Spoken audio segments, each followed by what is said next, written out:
10, 9, 8, 7, 6, 5, 4, 3.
In the beginning of the history of experimental observation or any other kind of observation on scientific things, it's intuition, which is really based on just experience with everyday objects, that suggests reasonable explanations for things. But as we try to widen and make more consistent our description of what we see, as it gets wider and wider and we see a greater range of phenomena, the explanations become what we call laws instead of simple explanations. But the one important odd characteristic is that they often seem to become more and more unreasonable, more and more intuitively far from obvious. To take an example is the relativity theory, in which, for instance, the proposition is that if you think that two things occur at the same time, that's just a subjective opinion. Someone else could conclude that those two events, one was before the other, and that simultaneity is merely a subjective impression. Now, there's no reason why this should be otherwise, really. The things of the direct everyday experience involve large numbers of particles, or involve things moving very slowly, or involve other conditions that are very special and represent, in fact, a very limited experience with nature. It's a small section only that one gets of natural phenomena from a direct experience. It's only through the refined measurements and careful experimentation that we can get a wider vision. And then we see unexpected things. We see things that are far from what we would guess. We see things that are very far from what we could have imagined. And so our imagination is stretched to the utmost, not as in fiction to imagine things which aren't really there, but our imagination is stretched to the utmost just to comprehend those things which are there. And it's this kind of a situation that I want to talk about tonight. Start, for instance, with the history of light. At first, light was seen to behave, it would appear to behave very much like a rain of particles, of corpuscles, like rain. Bullets from a gun, same idea. Then with further research, it was clear that it was not right, but that light actually behaved like waves, like water waves, for instance. And then in the 20th century, on further research, it appeared that light actually behaved in many ways, again, like particles. In the photoelectric effect, you could count these particles, they're called photons now, and so forth. Again, electrons, when they were first discovered, behaved exactly like particles, bullets, very simple. Further research showed, in electron diffraction experiments and so on, that they behaved like waves. And as time went on, there was a growing confusion in the question of how the things really behave, the waves or particles or waves, because everything looked like both. Now, this growing confusion was resolved in 1925 or 26 with the advent of the correct equations for quantum mechanics. And now we know how the particles, how the electrons and how light behave. But what can I call it? I can say they behave like a particle wave, or they behave in typical quantum mechanical manner. There isn't any word for it. If I say they behave like particles, they give the wrong impression. If I say they behave like waves, they behave in their own inimitable way, which technically could be called the quantum mechanical way. They behave in a way that is like nothing that you have ever seen before. Your experience with things that you have seen before is inadequate, is incomplete. The behavior of things on a very tiny scale is simply different. They do not behave just like particles. They do not behave just like waves. Atoms do not behave like weights hanging on a spring and oscillating, nor do they behave like miniature representations of the solar system with little planets going around in orbits, nor does it appear to be somewhat like a cloud or fog of some sort surrounding the nucleus. It behaves like nothing that you've seen before. Well, there's one simplification. At least electrons behave exactly the same in this respect as photons. That is, they're both screwy, but in exactly the same way. How they behave, therefore, takes a great deal of imagination to appreciate, because we're going to describe something which is different than anything you know about. This, in that respect at least, makes this perhaps the most difficult lecture of the series, in the sense that it's abstract, in the sense that it is not close to experience. And I cannot avoid that. Were I to give a series of lectures on the character of physical law, and to leave out from this series the description of the actual behavior of particles on a small scale, I would certainly not be doing the job, because this thing is completely characteristic of all of the particles of nature and is a universal character. And it is, if you want to hear about the character of physical law, essential to talk about this particular aspect. So it will be difficult. But the difficulty really is psychological and exists in the perpetual torment that results from your saying to yourself, but how can it be like that? Which really is a reflection of an uncontrolled, but I say utterly vain, desire to see it in terms of some analogy with something familiar. I will not describe it in terms of an analogy with something familiar. I'll simply describe it. There was a time when the newspapers said that only 12 men understood the theory of relativity. I don't believe there ever was such a time. There might have been a time when only one man did, because he's the only guy who caught on before he wrote his paper. But after people read the paper, a lot of people kind of understood the theory of relativity in some way or other, but more than 12. On the other hand, I think I can safely say that nobody understands quantum mechanics. Now, if you appreciate this and don't take the lecture too seriously, that you really have to understand in terms of some model what I'm going to describe, and just relax and enjoy it, I'm going to tell you what nature behaves like, and if you will simply admit that maybe she does behave like this, you will find her a delightful, entrancing thing. So that's the way to look at the lectures, not to try to understand. Well, you have to understand in English, of course. But in any sense, in terms of something else, don't keep saying to yourself, if you can possibly avoid it, but how could it be like that? Because you'll get down a drain. You'll get down into a blind alley in which nobody has yet escaped. Nobody knows how it can be like that. So then just let me describe to you the behavior of electrons or of photons in their typical quantum mechanical way.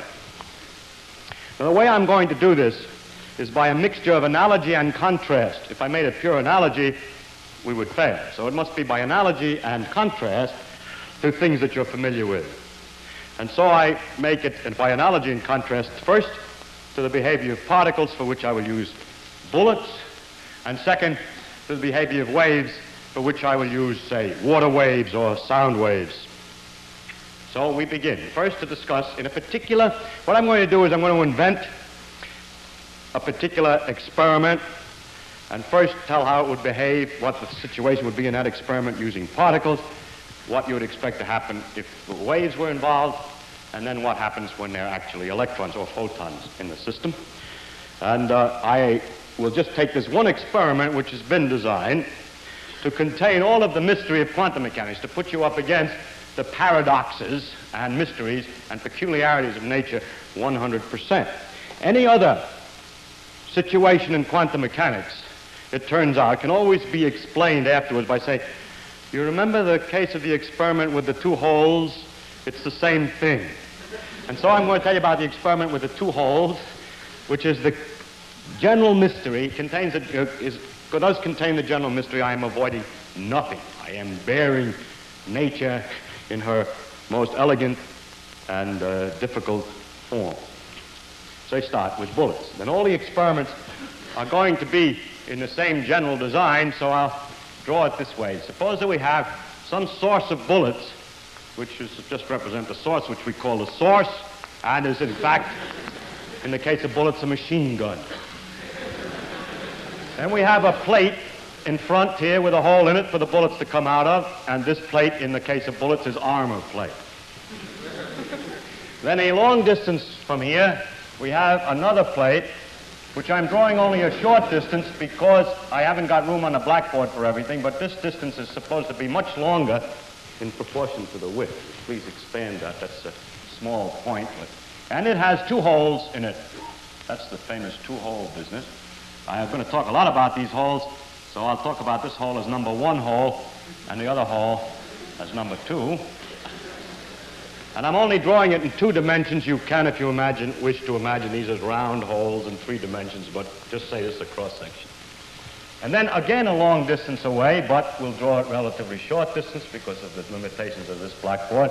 We have another screen here, which is just a backstop of some sort, on which we can put in various places what I will call a detector.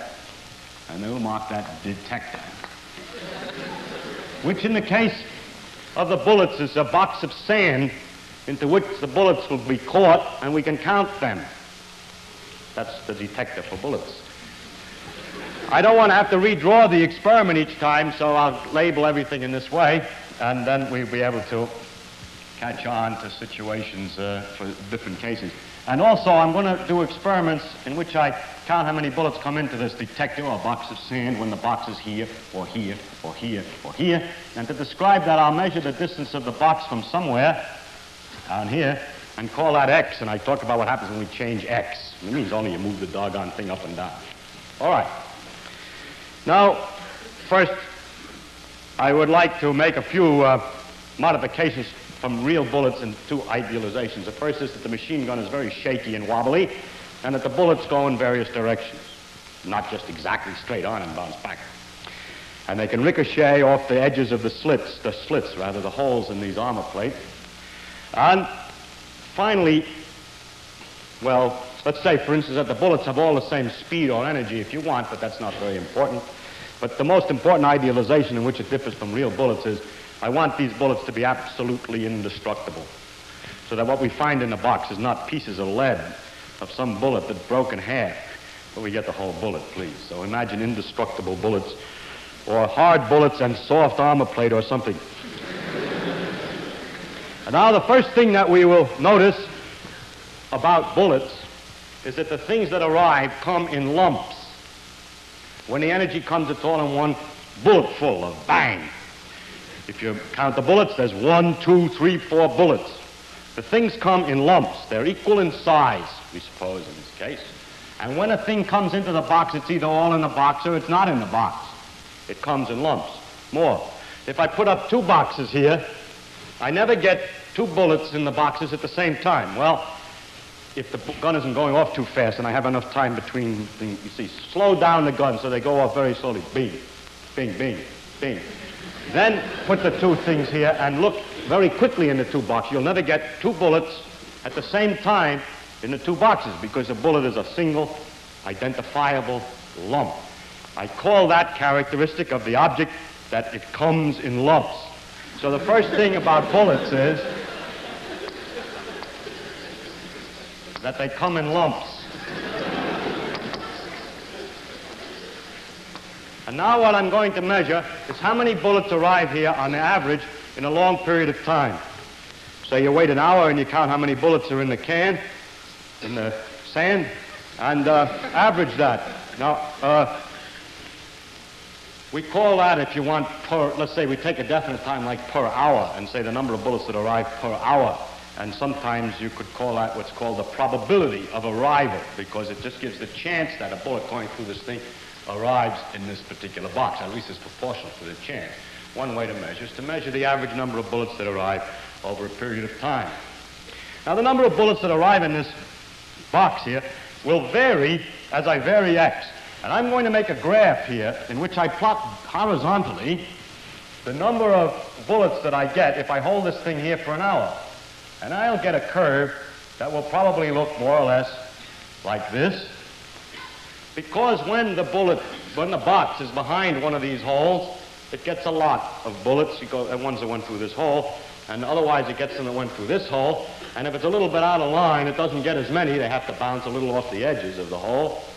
And so it disappears like this. And this is the number that we get in an hour when both holes are open. And I call that, by an abbreviation, N12, which merely means the number which arrive when hole number 1 and hole number 2 are both open. Looks like that, say. Now, I must insist that the number that we're plotting here doesn't come in lumps. You can have any size it wants. For example, there can be 2.5 bullets in an hour.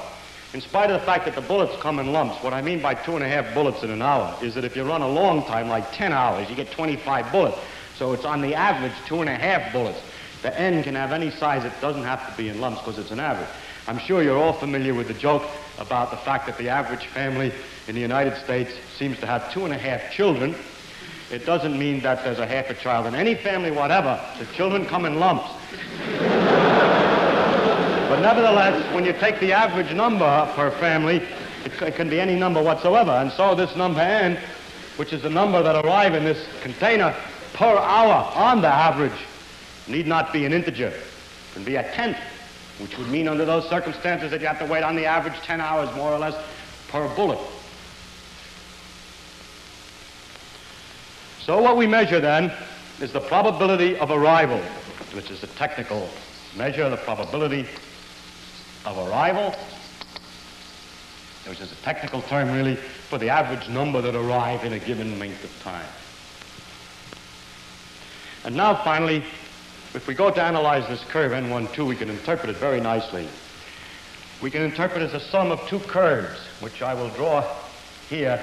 You see, that's why I need the blackboard, for I got several cases, so I draw two curves here. One which would represent what I call N1, the number which would come if hole number 2 is closed by another piece of armor plate in front, and so they all come through number 1. And N2 would be the number that come through hole number 2 alone. So N1 is the number that comes through hole number 1 alone, and N2 is the number that comes through hole number 2 alone, those numbers being determined by closing the respective holes. And then we discover a very important law, which is that the number that arrive with both holes open is the number that arrive by coming through number 1 hole plus the number that comes through number 2 hole. And this proposition, the fact that all you have to do is add these two together, I call nice, or no interference. That is, what you get from the two holes open is the same as you get by simply adding each hole separately. That's for bullets. Done. We're done with bullets. All right, I begin again. This time with water waves. Here is standing some kind of a big mass of stuff which is being shaken up and down.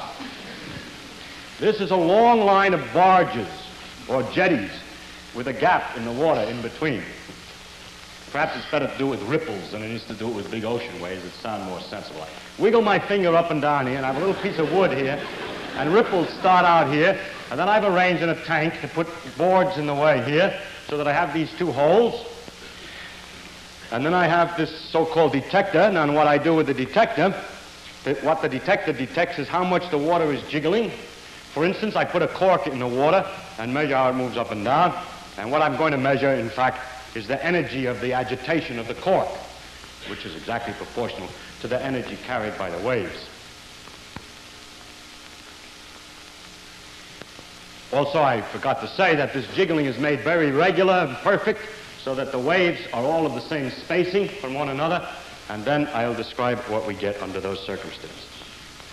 For that, I first remark, well, let's see. First, we can measure the energy of the cork, but then another thing is important for light, for water waves, water waves, is that the thing that we're measuring can have any size at all. We're measuring the intensity of the waves or the energy in the cork.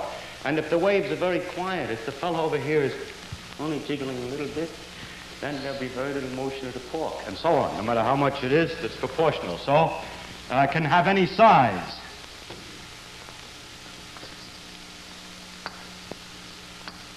It doesn't come in lumps. It's not all there or nothing. And what we're going to measure is the intensity of the waves, which, to be precise if you want, is the energy generated by the waves at a point. And now what happens if we measure the intensity, which I'll draw on a third curve here, which I'll call I to remind you it's an intensity and not a number of particles of any kind, and I12, when both holes are open, is a curve that looks something like this. Another an interesting, complicated-looking curve, which ought to be symmetrical. I didn't do too badly, actually. Very complicated-looking curve. That is, if we put the thing in different places, we get a very, very different intensity, which varies very rapidly in a peculiar manner. And you're probably all familiar with the reason for that.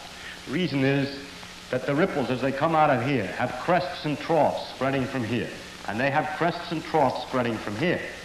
Now, if we're at a place which, say, is exactly in between these two things, so that the two waves arrive at the same time, the crests will come on top of each other, and there'll be plenty of jiggling, which is the exact opposite of this curve.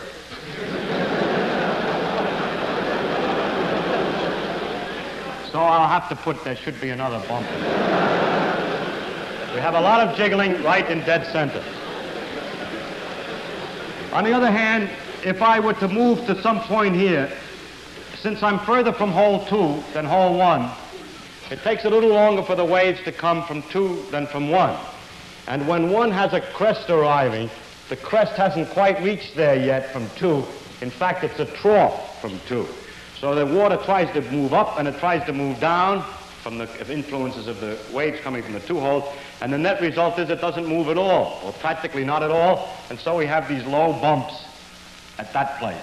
And then if you move still further over, you get enough delay that when a crest is here, this other crest is in fact one whole wave behind. So in fact, it's a crest that is, 2 crests are coming on top of each other, but not the same crest, so to speak. The 4th crest from here and the 5th crest from there on top. So you get a big one again, then a small one, a big one, small one, depending upon the way the crests and troughs interfere, as we say. The word interference, again, is used in science in a funny way because we'll have what we call constructive interference. When they both interfere here, it makes it stronger. Well, they call it interference anyway, but the very important thing is that I12 is not the same as I1 plus I2, and we say it shows interference. Yes, interference. That's a funny term. We use it, constructive and destructive interference. I didn't mention what I1 and I2 look like, but we can find out by closing this, for instance, to find I1. The intensity that you get here, if the hole is closed, is simply the waves from one hole for which there's no interference, and that's this curve. N1 is the same as I1, and the same way otherwise I2, and this curve is quite different than the sum of these two. As a matter of fact, the mathematics of this curve is rather an interesting one. What is true is this, that the height of the water when both holes are open is equal to the height that you would get from number 1 open plus the height that you get from number 2 open. Thus, if it's a trough, the height from 2 is negative and cancels out the height from 1. So you can represent it by talking about the height of the water. But it turns out that the intensity in any case, for instance, when both holes are open, is not the same as the height, but is proportional to the square of the height. And it's because of this fact that we're dealing with the squares that we get these very interesting curves. All right, now, we erase the machinery and start over. This time, we start with electrons. We have a filament here, tungsten plate, holes in a tungsten plate, and for a detector, any electrical system which is sufficiently sensitive to pick up the charge of an electron arriving with whatever energy the source has. Or if you would prefer, we could use photons, and this is a black paper with a hole in it, 2 holes in another sheet of black paper. Paper isn't very good because the fibers don't make a sharp hole, so use something better. And here, for a detector, a photomultiplier that can detect the individual photons arriving. Now, what happens with either case, and I'll discuss only the electron case, the other case is exactly the same, the case with photon, is this. First, that what we receive in this electrical detector with a sufficiently powerful amplifier behind it are clicks. Click, click, click, click, and so on with the source here.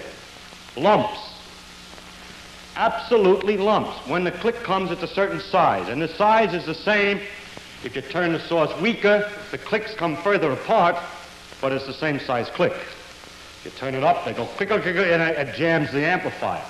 So you have to turn it down enough that there aren't too many clicks for the machinery that you're using to detect. Next, if you will to put up another detector here and listen to both of them, you never get 2 clicks at the same time, at least if the source is weak enough so that, because of the precision with which you measure the same time. If you cut down the intensity of the source so they come few and far between, they never come a click in both detectors. So that means that the thing which is coming comes in lumps. It has a definite size, and it only comes to one place at a time. All right, so for electrons, or for photons, we'll just use electrons. It comes in lumps. And therefore, what we can do is the same thing as we did with the bullets. We measure how many come, we measure the probability of arrival.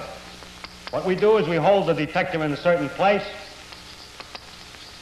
Actually, if we wanted to, although it's expensive, we could put detectors all over at the same time and make the whole curve simultaneously. But let's suppose we put it in a certain place and we measure at the end of an hour how many electrons came, and we average it. By the way, if I put detectors all along the back here, when one comes, it comes into one, but not from others. It just one goes off, then the other goes off, then this goes off, then that one goes off, so on. Just like with bullets. And we measure then the probability of arrival of the electrons. And what do we get? The number of electrons that arrive, the same kind of an N12 as before. This is what we get for N12.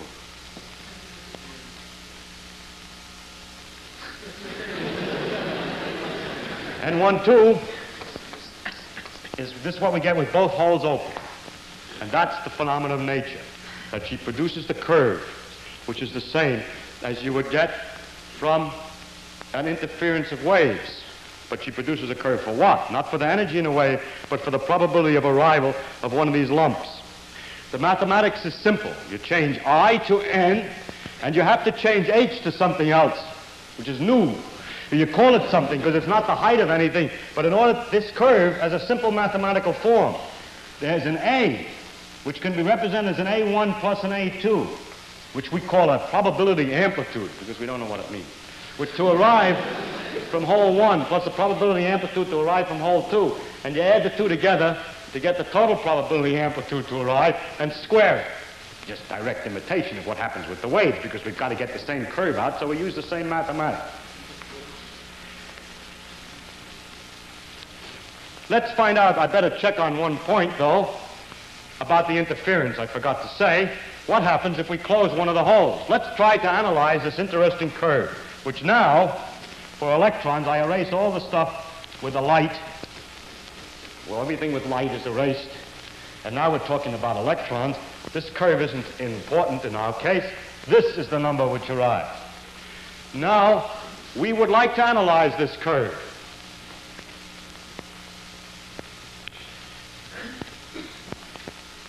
And we try this. We say maybe it comes, we can analyze this by thinking that the electrons come through this hole or through the other. So we can close one hole and measure how many come through hole number 1, and we get that curve.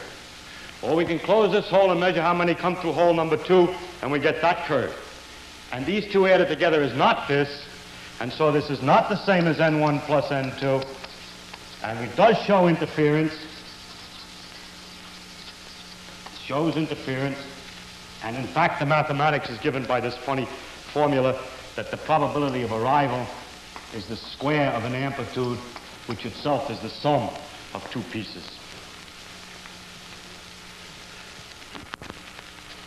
Now, the question is, how can that come about? That when they go through hole 1, they would be distributed this way. When they go through hole 2, they would be distributed that way. How could it be that when both holes are open, you don't get the sum of the two? Instance. If I hold the detector at this point here, I get practically nothing. If I close one of the holes, I get plenty. If I close the other hole, I get something. If I leave both holes open, I get nothing. If I let them go through both holes, they don't come anymore. Or take the point in the center. You can show that that's higher than the sum than it was in the other case, than the sum of these two. I get more here when both holes are open than I would get with either one of the two closed. Now, you might think that if you were clever enough, you could argue that they have some way of going around through the holes back and forth, and they do something complicated, or it splits in half and goes through the two holes, and so forth, in order to explain this phenomenon. Nobody, however, has succeeded to get an explanation of this that's satisfactory, because the mathematics in the end is so very simple. The curve is so very simple. I will summarize then by saying that electrons arrive in lumps like particles. But the probability of arrival of these lumps is determined like the intensity of waves would be. And it is in this sense that the electron behaves, as you might say, sometimes like a particle and sometimes like a wave. It behaves in these two different ways at the same time. And that's all there is to say. I give a mathematical description to figure out the probability of arrival of electrons under any circumstances and so on, and that would, in principle, be the end of the lecture, except that there are a number of subtleties involved in the fact that nature works this way. There's a number of peculiar things. And I would like to discuss those peculiarities because they may not be self-evident at this point. So to discuss the subtleties, we begin by discussing a proposition which we would have thought to use since these things are lumps.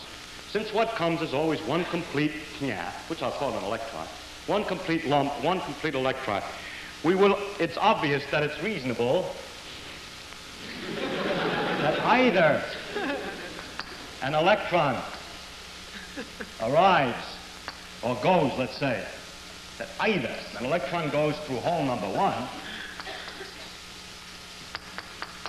or it goes through hole number 2. That seems like it goes through hole number 2. That seems very obvious that it can't do anything else if it's a lump.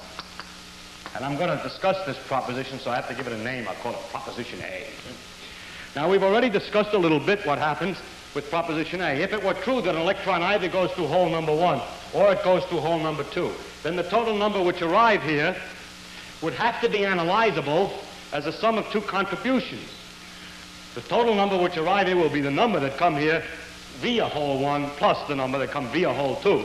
And since this curve cannot easily be analyzed as a sum of two pieces in such a nice manner, and since the experiments which determine how many would have arrived, if only hole number 1 were open, don't give the result that this number is the sum of these two, it is obvious that we should conclude that this proposition is false.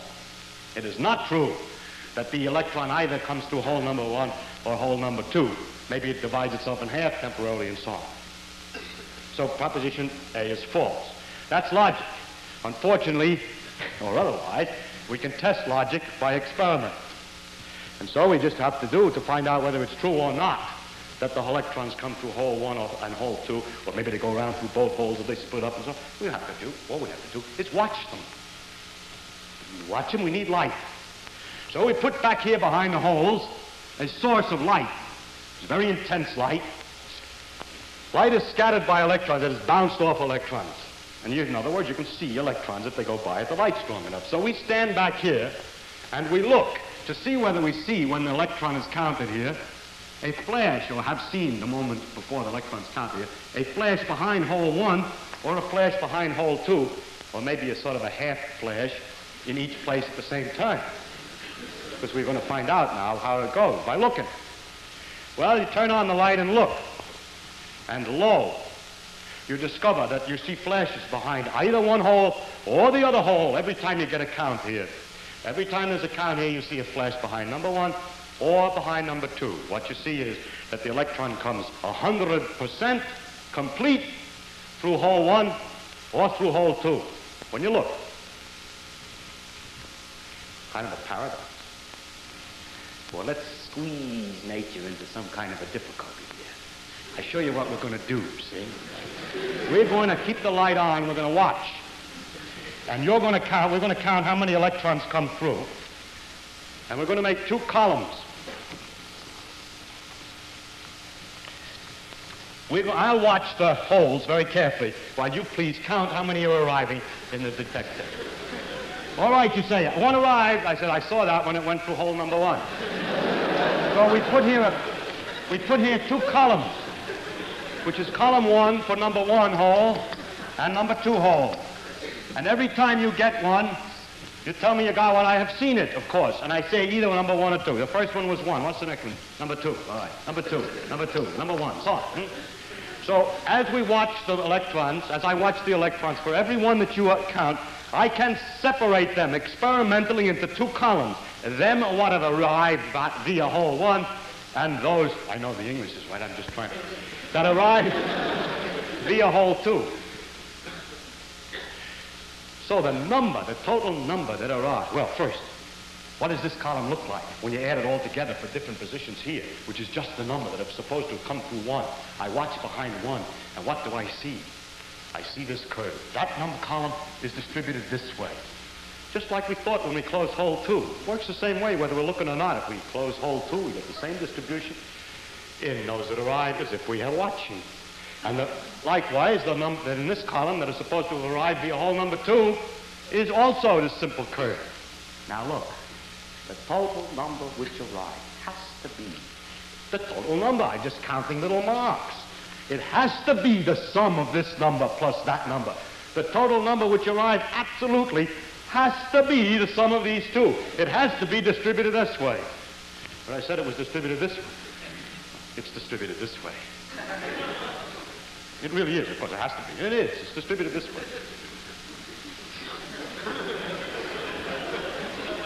If then we mark with a prime the results when a light is lit, prime means with a light lit, then we find N1 prime is practically the same as N1 without the light, and N2 prime is almost the same as N2.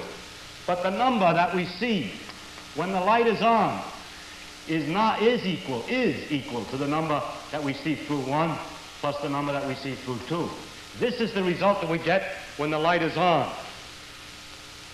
In other words, we get a different answer whether I turned on the light or not.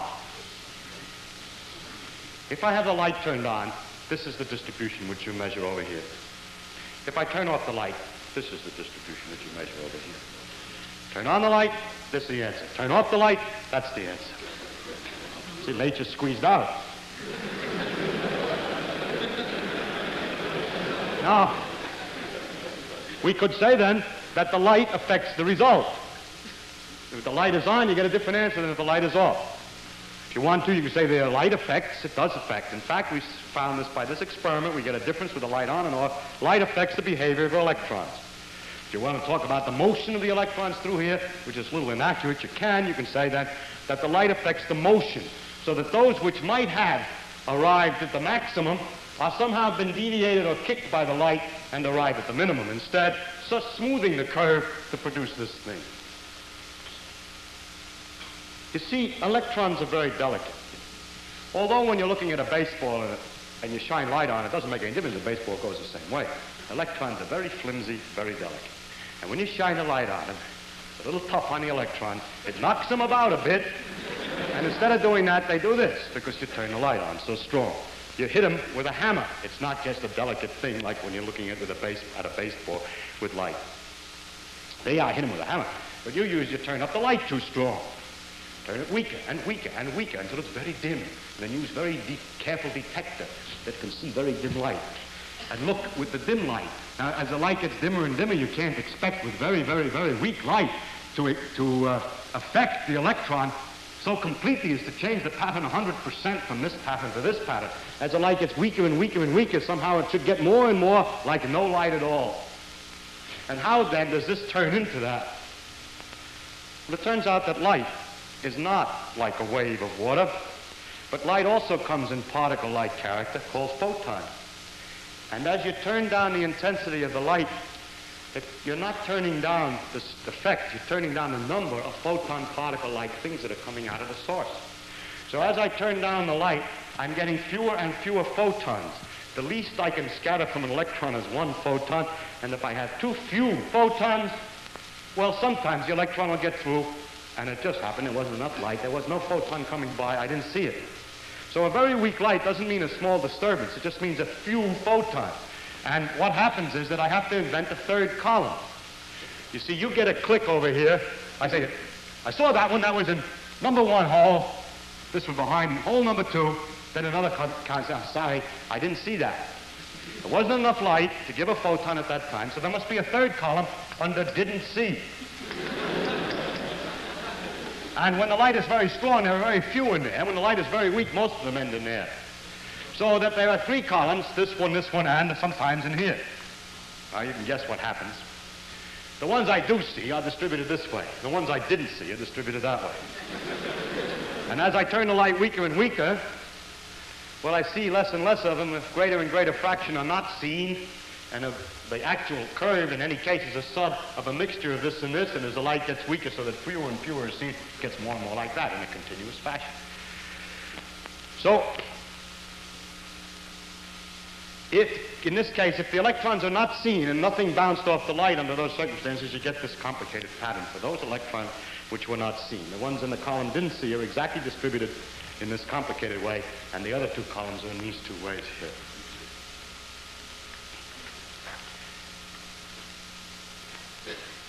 Now, you say, I got another way to measure which hole it goes through.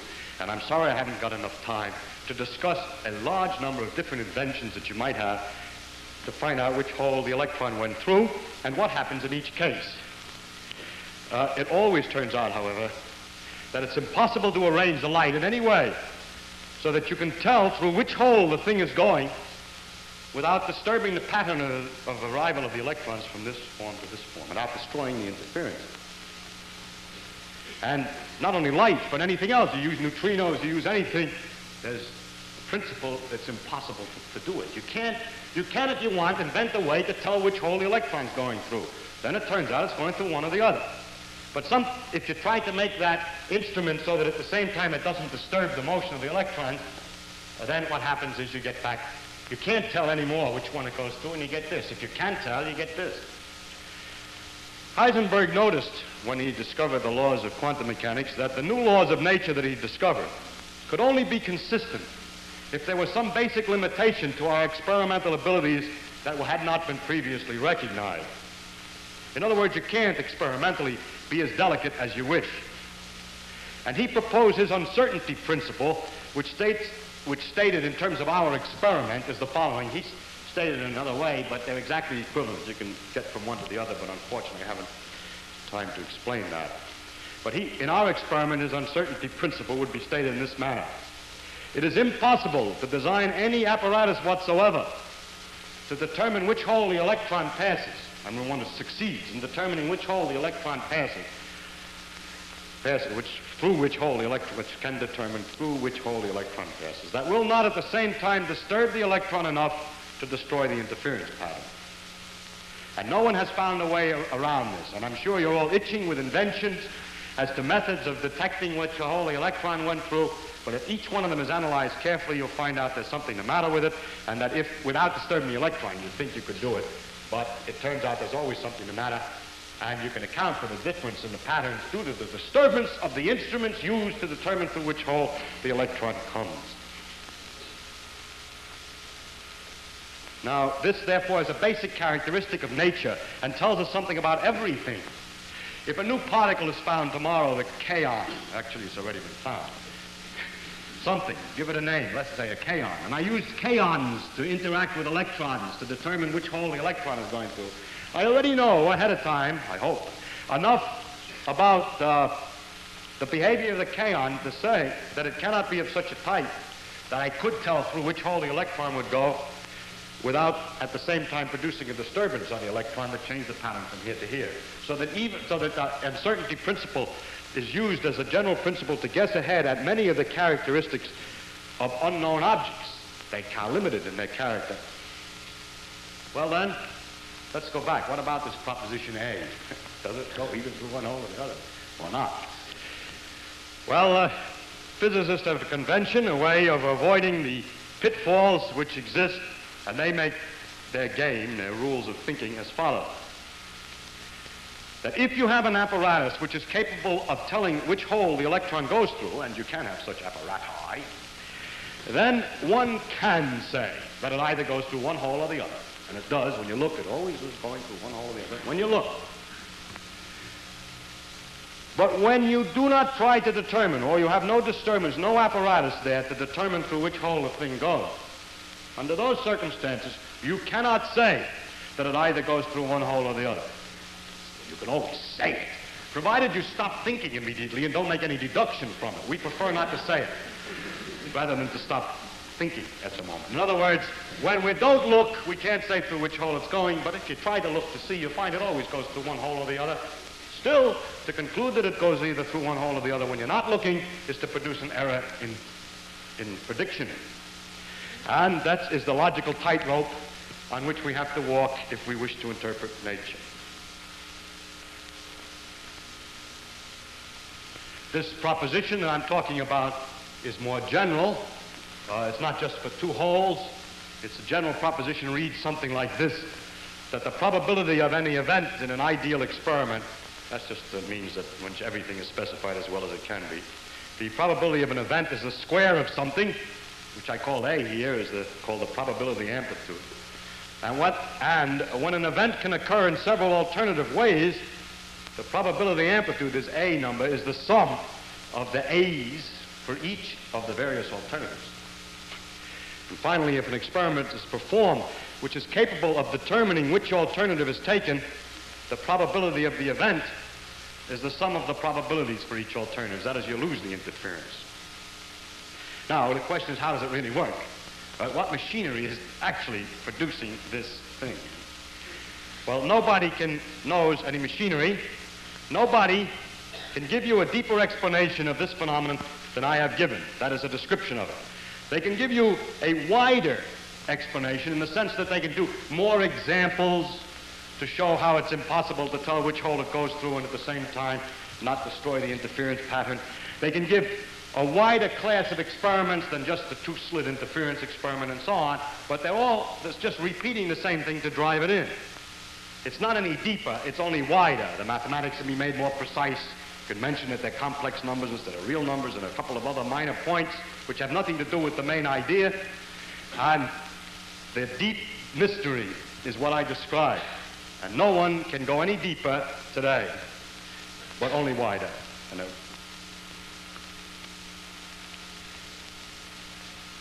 Now, I mentioned probabilities in this calculation. What we're calculating here, this curve, is the probability of arrival of an electron.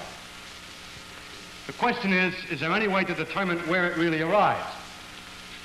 We are not averse to using the theory of probability, that is calculating odds, when a situation is very complicated. You throw up a die and it spins so many times in the air with the various resistors and atoms and all this complicated business that we're perfectly willing to allow that we don't know enough details, and so we calculate the odds that the thing will come this way or that way. But here what we're proposing, is it not, is that there be probability all the way back at the fundamental laws. That in the fundamental laws of physics there are odds. For example, suppose that I have an experiment so set up that with the light out, I get this interference situation and know that. Then I say that with the light on, I can't predict through which hole it will go. I only know that each time I look, it'll be one hole or the other. But there is no way to predict ahead of time through which hole it goes. The future, in other words, is unpredictable.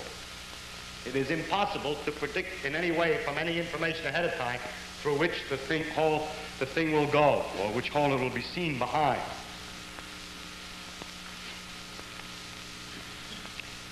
That means that physics is kind of given up if the original purpose was, and everybody thought it was, to know enough that in given the situation, you can predict what's going to happen next. Given the circumstances, you can predict what happened. Here are the circumstances. Source, strong light source, tell me which hole, behind which hole will I see the electron.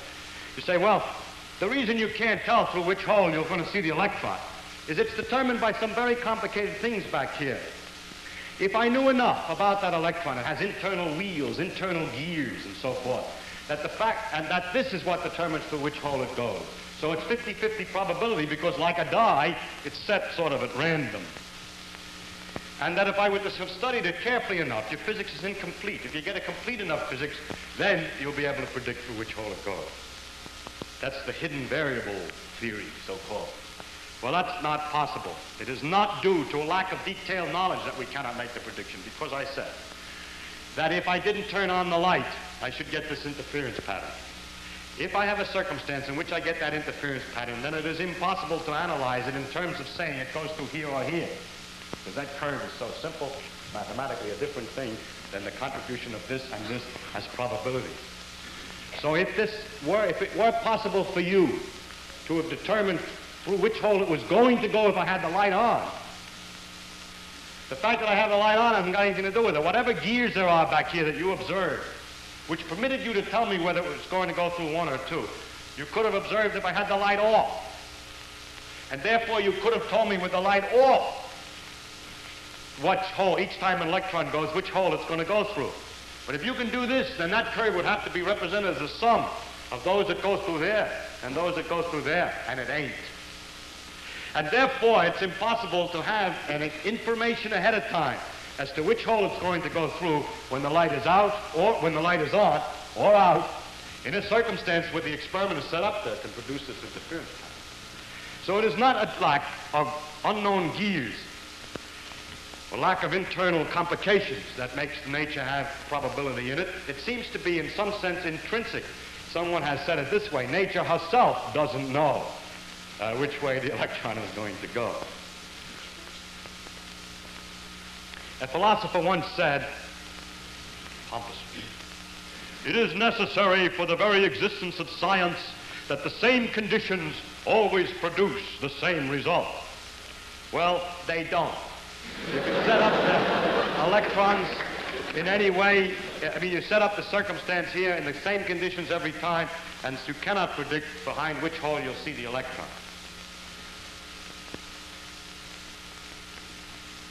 They don't, and yet the science goes on in spite of him, although the same conditions don't produce the same results. That makes us unhappy that we can't predict exactly what will happen. Incidentally, you can make a circumstance which is very dangerous and serious, and man must know, and still can't predict.